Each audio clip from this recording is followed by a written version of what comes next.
Getting married and starting a family can be beautiful, but if you don't protect yourself as a woman, it can cost you everything.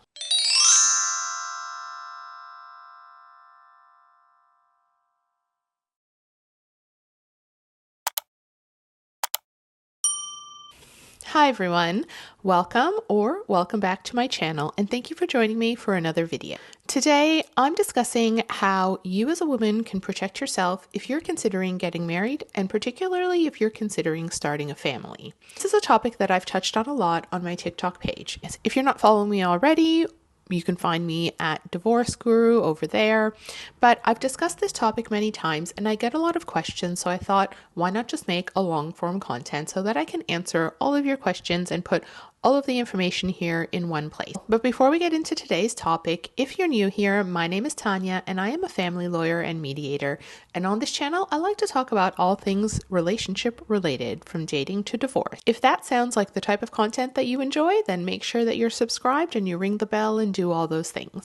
Now, let's get into the topic at hand. First of all, why does it matter? Unfortunately, in our society, we've been fed a lot of let's call it romantic propaganda, where we are led to believe, especially as women, that love is all you need, that love is enough, and that when you find the one, your soulmate, and all of that, that you will just get married and live happily ever after. And most people just go into their marriages assuming that everything will work out fine. But the reality is that most of the time, it really doesn't work out fine. In fact, all relationships end eventually, and that's just the reality. The only way that your relationship will last forever is if you are the one who expires first. And as my mother would say, be careful what you wish for in that instance. When we look at the statistics, 50% of marriages, more or less, end in divorce, and that's pretty universal in most of the Western world. And in other countries where that isn't the case, it's usually because there are laws prohibiting divorce or making it very difficult or otherwise inaccessible. Basically, when you give people the choice to not stay married, about half of them choose not to. So there's that. And then as women, we are statistically more likely to outlive our partners, particularly if you have married somebody a little bit older.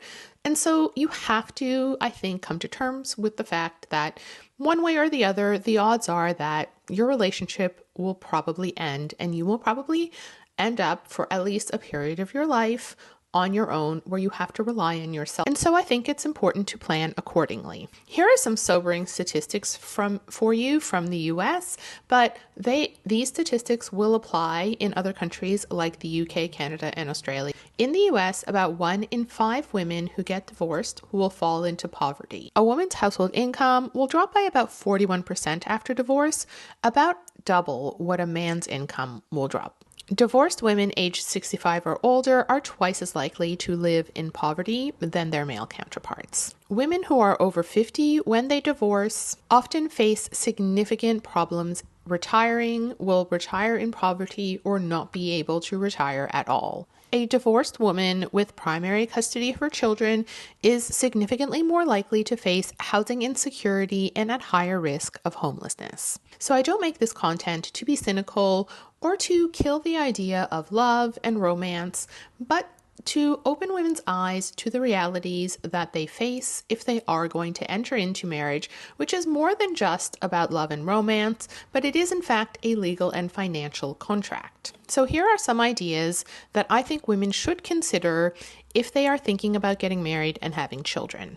Now, none of this is meant to be legal advice, as the laws will vary depending on where you live. This is meant to be a guide only, and a lot of these bits of advice may require you to get legal advice where you live from a qualified family lawyer. Also, everybody's situation is slightly different, so these are just meant to be some suggestions for you to think about and, take what resonates and leave the rest, as they say. The first and most obvious one is that before you go into marriage, and certainly before you have children, make sure that you yourself have some sort of skills, some sort of education or marketable skills, and some way of making money. I know that there's a lot of fear mongering out there around women's fertility and how us modern women putting off having children in order to establish our careers is putting our dreams of motherhood at risk, blah, blah, blah, blah, blah. Okay, don't listen to all of that propaganda. At the end of the day, you are the one who's going to be left holding the baby. So you need to make sure that you are good and that you're able to support yourself and to support that child should you need to do so. And that might mean putting off motherhood until you have worked a bit in your career and established yourself so that if push comes to shove, you can easily go back to work and actually earn a living wage. So that would be the first thing that I would suggest. But that's nothing new, and many people have said it before. The second thing I would suggest is to always get a prenup. Because here's the thing about prenups. I think a lot of people assume that they're only to protect one party's assets in the event of divorce, but actually their benefits go far beyond that and are beneficial even for people of modest wealth. In my opinion, the benefit of a prenup is first and foremost having the conversation with your future spouse. In most places, before you can even prepare a prenup, the parties need to provide what we call full and frank disclosure, which means that all of their assets and all of their liabilities need to be disclosed to the other party so that you know what you're getting yourself into and you're not marrying somebody who, unbeknownst to you, has tens of thousands or possibly even hundreds of thousands of dollars in debt. It also means that there can't be any hidden assets, including things like having a beneficial interest in a family trust. All of these things need to be put on the table and discussed openly when you're deciding on what terms the prenup will contain. Now, obviously, some of these premarital assets can be excluded from the asset pool when it comes time to divorce, and that can be a term in the prenup, no problem. But it's much better to know what you're getting into and to make provisions accordingly rather than just making assumptions and going in blind and hoping for the best. But even when there are no significant assets to disclose, it is still really helpful to sit down and plan what your financial future will look like and what should happen in the event that you do break up. This is going to be the best way for you to tell who exactly you're marrying. Because let me tell you, nothing will make a mask slip off faster than talking about money. And while men can make all kinds of promises, what matters at the end of the day is if they're willing to put their money where their mouth is and sign on the dotted line. Because here's the thing to understand as a woman. If you're going to have children, you are the one who is going to take all of the risk. You're going to take all of the physical risks associated with pregnancy and birth and all of the long-term risks that those carry, even in the best of circumstances. But like I said, at the end of the day, you also take the risk of a relationship breakdown because more often than not, you are the one who is going to be left caring for this child. And I know a lot of men like to come online and complain about how women will keep their kids from them. But in my experience, most of the time when a child is growing up without their father or with very little involvement from their father, that's actually a decision that their father has made and not as a result of the mother withholding access to the child.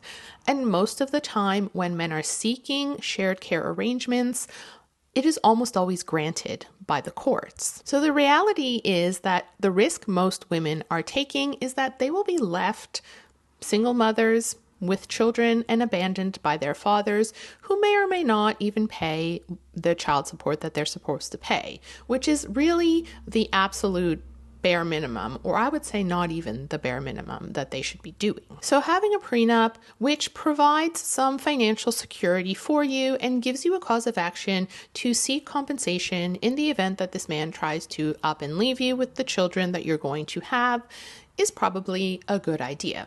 If he doesn't do that, then it's no problem. If the relationship never breaks down, it's just a piece of paper that sits in a drawer somewhere that you never need. A bit like having insurance, you hope your house doesn't burn down, but you wouldn't want to leave the place uninsured. And the final reason that I say it's important for everybody to consider having a prenup is really because in our justice system, you get the justice that you can afford and not the justice that you deserve. So if you as a woman have, let's say, taken time off work to have children and now you do not have an income, and you are faced having to try to find money to pay lawyers to try to get what is fair and equitable out of the divorce, you are going to be at a significant disadvantage. If you have a prenup already, then that fight is a lot easier because all you're doing is seeking to enforce the terms that were already set out for you. Now, what should you consider putting in your prenup? Obviously, this is something that you need to get advice about. And again, depending on where you live, the laws will differ in terms of what you can and can't put in the prenup, how they are created, and how enforceable they are. So obviously involve a lawyer, but here are some ideas to ask about. So the first thing is, of course, how you're going to organize your money. And what I recommend considering is, firstly, do you want to take time off work when you have children? And how much time do you anticipate taking off work? Obviously, you may not know exactly what will happen, but it's a good idea to have at least a loose plan in your mind. Now, I know a lot of women will say never give up your career and you should always go back to work as soon as you can when you have children. The reality is that most women would prefer not to have to put very young children into daycare full time, and trying to juggle full-time work with your caregiving responsibilities is very difficult, very stressful, and often really exhausting. Now, I'm not saying that women shouldn't do that. If that's what you want to do because you're passionate about what you do, because you do not feel comfortable giving up your career and your income, then absolutely, you keep working. A lot of women prefer it that way. But I'm just saying to those women who don't, I would say don't feel necessarily like that is your only option. The benefit of having a prenup is that you can include financial compensation for times that you are going to be away from work. Other things you might consider in your prenup include obviously how assets are going to be divided, what factors will be taken into consideration. For example, not only perhaps financial contributions, but contributions as a parent and homemaker, whether or not there will be any alimony or spousal maintenance, as we call it here, how much, how that will be calculated, and for how long, what things will be excluded from the asset pool, including, like I said, premarital assets, but also things like gifts or inheritances, how you plan to save for retirement, and whether there's going to be one fund or two separate funds, and how those funds will be divided up in the event of divorce. All of these things should really be outlined clearly. That way, should the worst case scenario happen, you already have a plan mapped out for how you can divide up your assets, which will make the whole thing a lot less painful. And I would also strongly suggest having joint finances, which I know is something that some people don't like, but if you're going to be without an income for a period of time, I think it's crucial that you have 100% access to all of the money.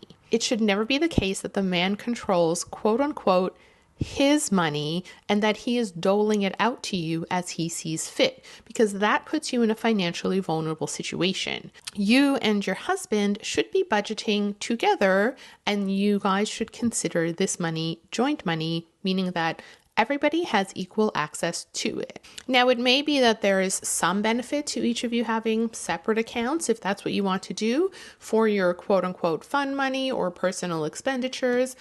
But in general, you should never be in a situation where you need to be begging him for money for necessities like food or clothes or things like that.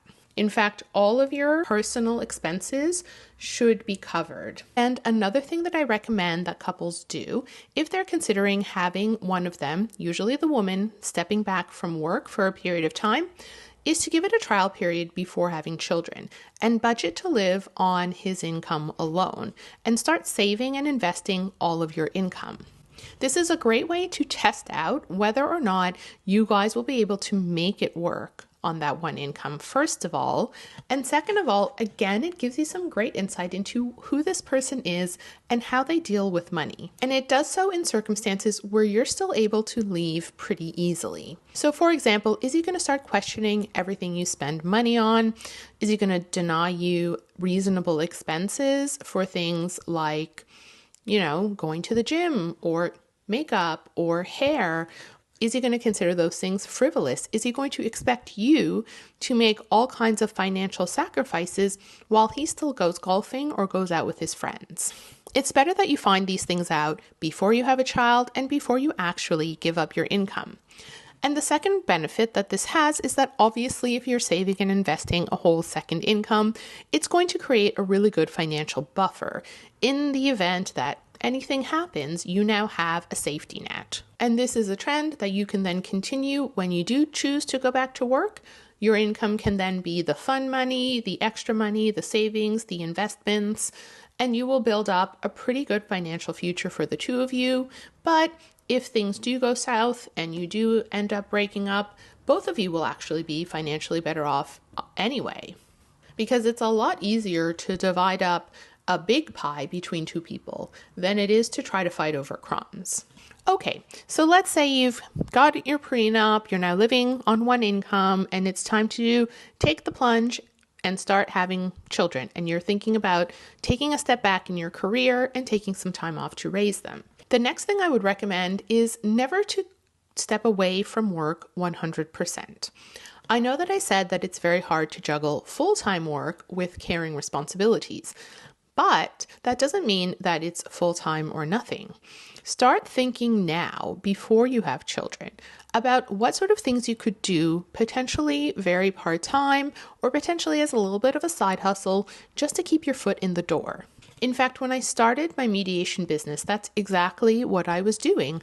I spent the time that I was on maternity leave getting my qualifications, and then I started doing mediations very slowly when my son was sort of old enough to start preschool. But it also helped pad my resume out, because now I don't have a big gap in my resume should I ever want to go back to being a lawyer. If I ever need to, I could, because I've kept my foot in the door. I've kept up with my qualifications. I'm still working in the profession, even if it's not exactly to the same capacity as a litigation lawyer, and I've also maintained professional contacts as a result. Now, this can look different in different professions, but some examples that I have from clients are, for example, women who were nurses who trained to do injectables, and they worked on that very, very part-time. It was something that was easy for them to do for a few hours a week.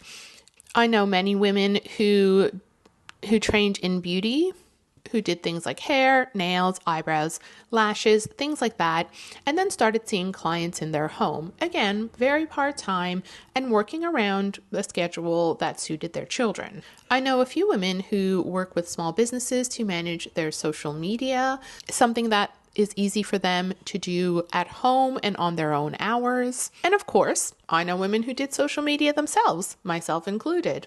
Another potential avenue to not only make a little bit of extra money, but also to stay relevant and present and visible in your career and in your profession. I mean, there are so many different ideas. Really, the possibilities are only limited by your own imagination. And the truth is, some very successful businesses have actually been started this way by women who were simply looking to make a little bit of extra money and work around their family obligations. And the next thing you know, their cookie brand is all over the world, or whatever the case may be.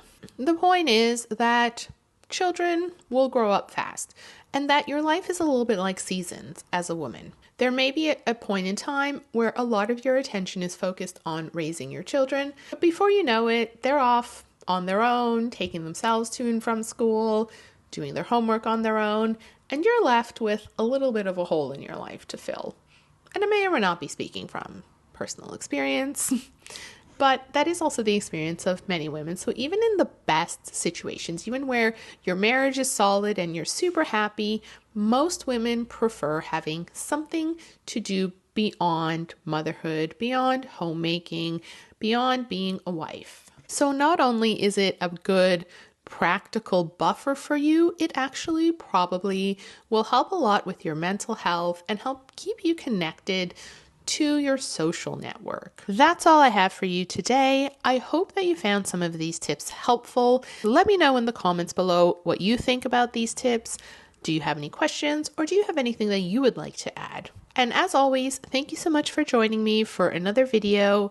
I hope you enjoy the rest of your day wherever you are in this crazy world. Bye for now.